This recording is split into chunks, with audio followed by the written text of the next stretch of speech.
Thank you, Sal. All right, I'm very excited about this session focused on cybersecurity. And with me, I've got Deron McElroy, who is Chief of Cybersecurity Region 6 for CISA, the U.S. Cybersecurity Agency. Welcome, Deron. I've got Joseph Blankenship, Vice President for Research, Director at Forrester Research. Welcome. And Bob Victor, everybody knows Bob Victor. He's the Senior Vice President of Customer Solutions for Comcast Business, and he's also a MEF board member. Welcome, Bob.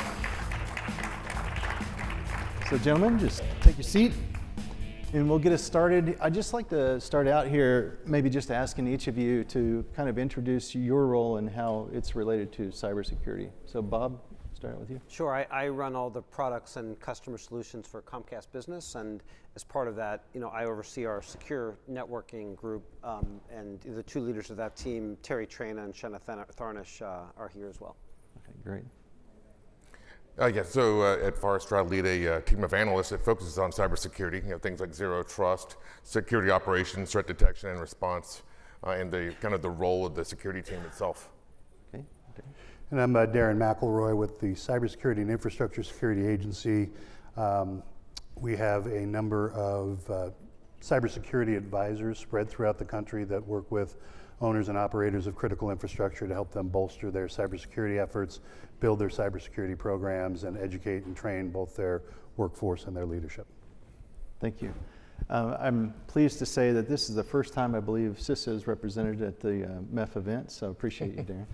Thanks for having me. So I'd like to start us out here, talking a little bit about the cyber threat environment, building on some of the material that we published earlier this year, the State of the Industry SASE report. And in that report, we talked about cyber threats are really outpacing the ability to deal with them. And just to kind of run through this, we have this risk of major cyber attacks has never been greater, right? We've got a rapidly growing digital economy. We've got accelerating digital transformation. That's escalating the vulnerabilities of cyber attacks, and AI and cybercrime as a service, we all know, is lowering the barriers to entry for cyber criminals. And then you have this worldwide shortage of skilled cybersecurity experts. I don't think we really touched on that here, but that's certainly a big issue. And then, of course, rising geopolitical instability and the fact that cyber attacks seem to be hitting the news almost every week. So that's kind of the threats, kind of summarizing the threats. But then we have the cost of cybercrime is just exploding worldwide. Pascal touched on it a little bit ago, talking about a $10 trillion market for cybercrime. And then, of course, cyber spending is just a fraction of that cybercrime, right? Cybersecurity spending is only about 2.5% of the cost of cybercrime, and some analysts are estimating it. We may need to spend as much as 10% at some point. So I'm just kind of curious what you each see as 2 or 3 major trends and issues. You can build on this or maybe add some additional thoughts. Sure. First of all, I think you're right. This is increasing. It's not surprising. I mean, when banking kind of becomes bigger and bigger, where do criminals go? And if you think about the economy, the future of AI, everything that's riding on the network, that is really where the value is. I think largely it still isn't balanced. The threat actors are getting more aggressive and more, there's a lot more money, a lot more resources going into that, both financial, espionage, you name it, and therefore companies have to increase. But as more and more the value of that a company or a nation produces, there needs to be kind of a concurrent support of that. So every year we produce a cybersecurity report, State of the Industry, based on looking at the cyber threats that our customers are victims of. And so at Comcast Business, we serve about a little more than 2.5 million business customers, which is the most in the United States. And what we found a number of things. I mean, first of all, out of that 2.5 billion, we've seen 2.6 billion phishing incidents, which is kind of incredible if you think about it, 1,000 incidents per business. And so the intensity of the attack is just incredible. As more and more companies have public-facing applications, those are also under threat. And if you look at just common vulnerability exposures, I think last year we saw about 38,000, which amounts to 80 a day. And so we're being told, look, you've got to protect your customers. They've got these applications that have exposures. You need to patch that. There's 80 a day, and so just keeping up with that and managing that is critical. So we don't see that changing. I think that's going to increase, and concurrently we have to use new technologies, new automation to fight the bad guys. Yeah. Deron, how about you? And then get to Joseph. I kind of harken back to the Cold War and the doomsday clock. Remember we had the 2 minutes to midnight of Iron Maiden fame. Nice Iron Maiden reference. Yeah, got to slip it in there. We were trying for that on our entrance music. We asked for Iron Maiden, but didn't. I think that the challenge really, though, is that we've got this geopolitical environment where we've got 2 hot wars and 1 threatened war in theaters involving organizations, countries, frankly, that are our largest geopolitical challenges in terms of Russia, China, and Iran. They are embedding themselves into our infrastructure for future use. They are conducting espionage campaigns, potential future sabotage. And this, as you mentioned, is in an environment where we have unsecure software, we have software that's not secure by default. So there are a lot of challenges in the space. It's not insurmountable, but it's going to get back to things like secure by design, secure by default, and actually changing the ecosystem to have a little bit more security built in. Yeah, at Forrester, our research shows that in our annual security survey that about 68% of our respondents said that they had some sort of material data breach in the past 12 months. And you kind of look at how those breaches break down. It's external attacks from external actors, like you mentioned. It's external actors attacking people at their home, because a lot of people are working remotely, right? Home infrastructure, that type of thing. It's also internal incidents, so it's insider threat types of things. I could add one threat actor to your kind of global threat actors. It'd be North Korea, who has a very active campaign right now to get people, North Korean actors, inside of Western organizations, right, as employees, and then act as plants there. And then if you kind of look at your security leaders and you ask them, hey, what are your biggest challenges? What are you really struggling with? They'll tell you it's 2 big things, right? It's the complexity of their own IT environment, what they're trying to manage internally. Then it's also kind of this constantly evolving external threat environment. So you kind of combine those 2 things. It's really hard for folks to manage, which is, if we can build, more security into networks and make the network work for us, will definitely help, solve some of those problems.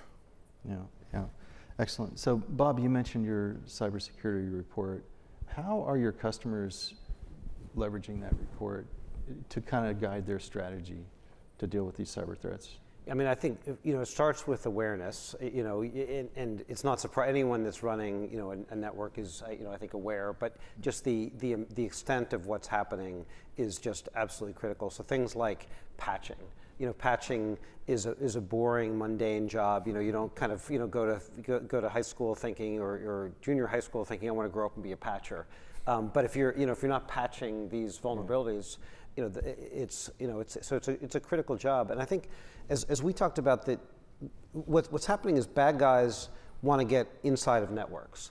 And so how do you think about a depth of security that says, okay, let's really make sure we're managing credentials, we're updating credentials, we have our employees know about phishing and kind of aren't subject to those conditions. And then inevitably, someone who's not authorized will get inside of a network, and so we need tools that say, well, how do we look at what's normal network behavior and what's not normal?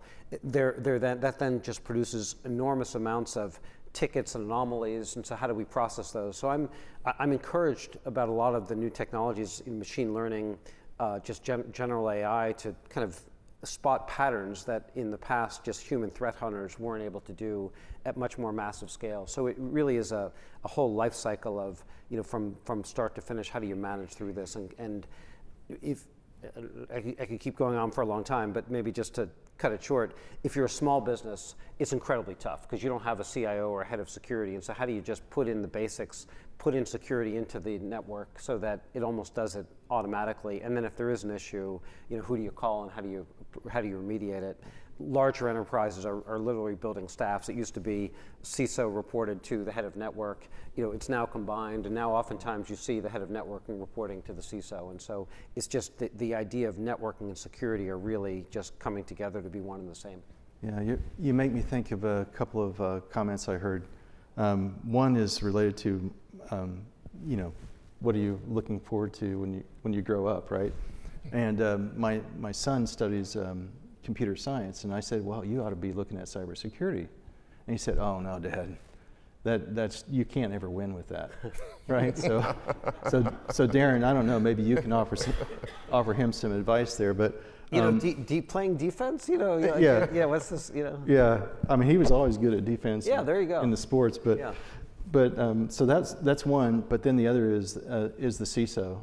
The CISO's saying that they're completely overwhelmed with the threats. So Deron, I know you are helping organizations deal with these threats, but what are you hearing from the CISOs?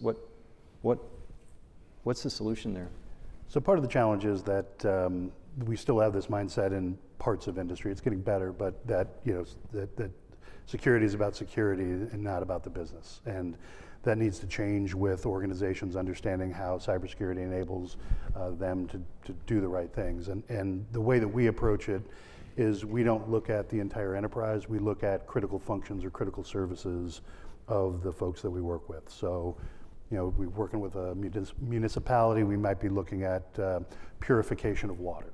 And when you break it down to those levels of, we need purified water, we need delivery of clean water, then the gaps in their cybersecurity posture become that much more apparent that something needs to be done about them.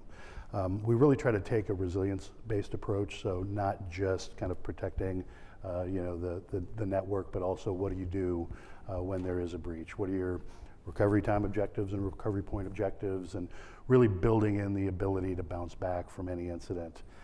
The challenge in a lot of the critical infrastructure, especially in municipalities and organizations with ratepayers, is that in order to increase your cybersecurity in a water or a power company, you need to increase spending, which is an increase on the ratepayer, and it has to go through the boards and whatnot. So the challenge is really convincing these organizations that they need to make those investments, they can make those investments, but also about making the right investments. You can't just go to the conference and buy the product and set it and forget it. It's about the internal processes and how you actually educate, train, and run your operations day to day. So we've heard about Volt Typhoon and this living off the land threat. Can you kind of give some context around that, and what does it mean for critical infrastructure and really society as a whole? I mean, Pascal sort of emphasized, hey, we're doing a lot of work within MEF to try to help protect society, but can you kind of give us the scope of what does that actually mean for us potentially if we're not successful? Yeah, so it's a challenge that as was mentioned, you look for anomalies on your network, but if it's a random tool that's not in use on your network, then you're probably going to detect that fairly quickly if you're looking for it. The challenge with a lot of these threat actors, particularly Volt Typhoon, is that they're leveraging your own infrastructure to do what they need to do on your network, to pivot, to exfiltrate, et cetera. And so when you're looking at the traffic, you're expecting to see that type of traffic. And so they're hiding themselves within your normal traffic. And a lot of what we're seeing, and we've put out a lot of reports on this, both on Volt Typhoon, but also other actors, but the Volt Typhoon in particular is embedding themselves in our infrastructure fairly silently, and for the purpose not of espionage, but of potential disruption should something in the future occur that would cause them to want to disrupt our critical infrastructure, including ports, transportation, all those types of things. Yeah. I think that's just a critical point. I mean, just observing some of the hot wars, just the idea of embedding yourself in the infrastructure. So there's an attack, and when the attack happens, oftentimes nothing will happen. It will be kind of sitting there latent for a long time. You won't see it, and then you can move fairly quickly. I mean, I was reading recently, I don't know if this is exactly right or not, but when the Israelis attacked the Iranians, 5 minutes before the attack happened, the Iranian, Air Force radar systems went down. And so, I'm sure that, that piece of code was, in that system well in advance of 5 minutes. And so how do you keep actors, outside of a network when the behavior looks normal? If you can get a set of credentials, if you can get into a network, it looks quite normal until something happens. And so, these aren't easy issues. I think the other point was, which is exactly right, when it inevitably happens, how do you recover? How do you have a digital twin or disaster recovery posture in place so that you can just quickly move over and not be subject in many cases to ransomware attacks? And if they've been in your environment for that long, they're in your backups. Yeah, that's true. And your backup strategy needs to account for that. Yeah, I heard an interesting comment, containing the blast radius. You're going to get attacked, but you want to limit the blast radius of that attack. Mm-hmm. Joseph, what do you see as some of the key ways that enterprises are sort of evolving and dealing with these threats, and what are their priorities when they make that migration in their cybersecurity strategy? Yeah, sure. So a big part of the concept of zero trust is exactly what you just said, controlling that blast radius, right? What is the impact I can make if I've got the credential, if I've got access to the network or a system or what have you?